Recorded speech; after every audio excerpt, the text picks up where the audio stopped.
I am Kartikay, the chair of Scottish High International School, Delhi. It's one of the largest IB schools of the world with more than 1500 IB students under one roof. I have with me, please rise, Mrs. Goel. Mrs. Sudha Goel is the principal of the school, the head of the school there. Thank you.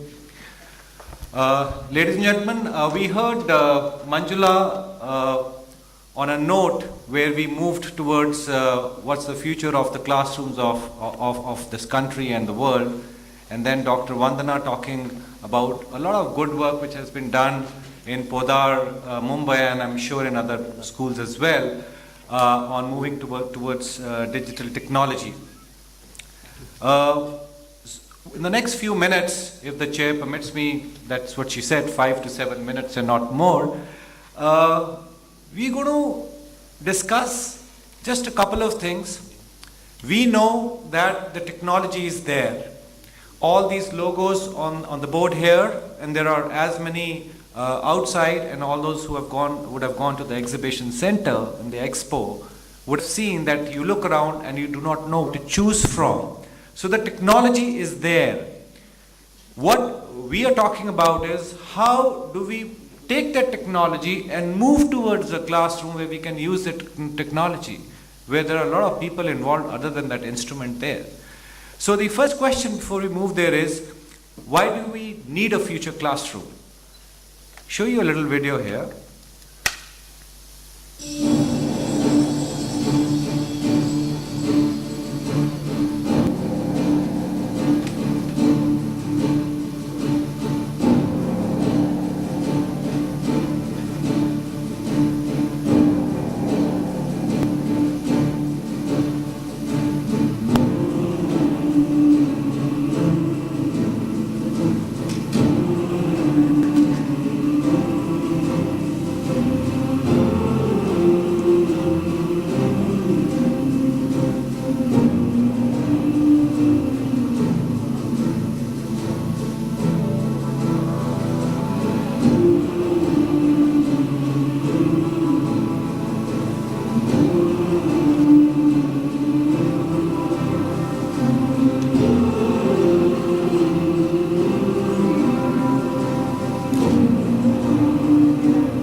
So the question, are we teaching them? This children are using. So what we need to do is to understand what is the change required in our education policy and our viewpoint. What is the changing learner profile, which we have seen earlier as well. What is the changing role of a teacher as a facilitator of that? And then we discuss the change in the classroom environment. All the smart boards and flow boards and the changeable flow boards we are talking of comes then. Best practices and innovations in the field of education for all those of us who are educators, this would be nothing new.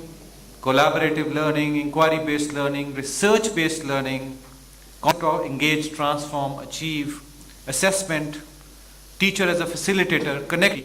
These are all the aspects of practice and viewpoint towards the field of education as far as the child's viewpoint is concerned.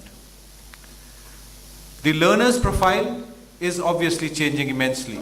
Somebody was talking about how to learn dissolving of salt in water.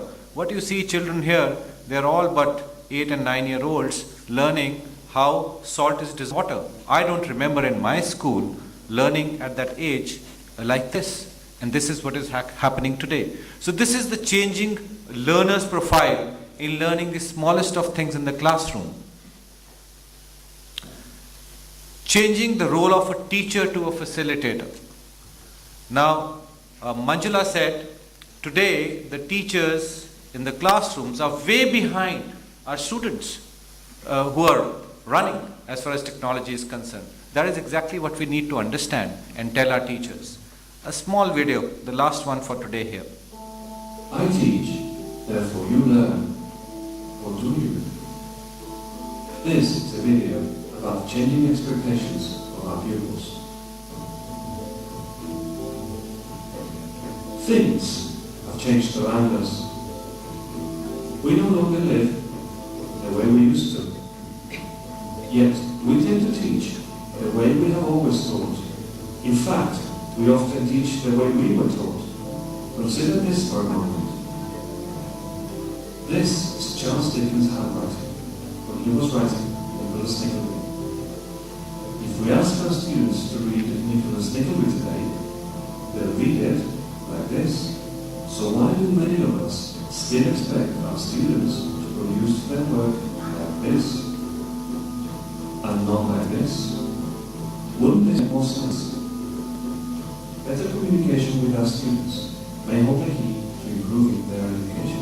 If we are to meet our students' expectations, if we are to engage them and infuse them, if we are to remain relevant to them, and we want them to learn from us,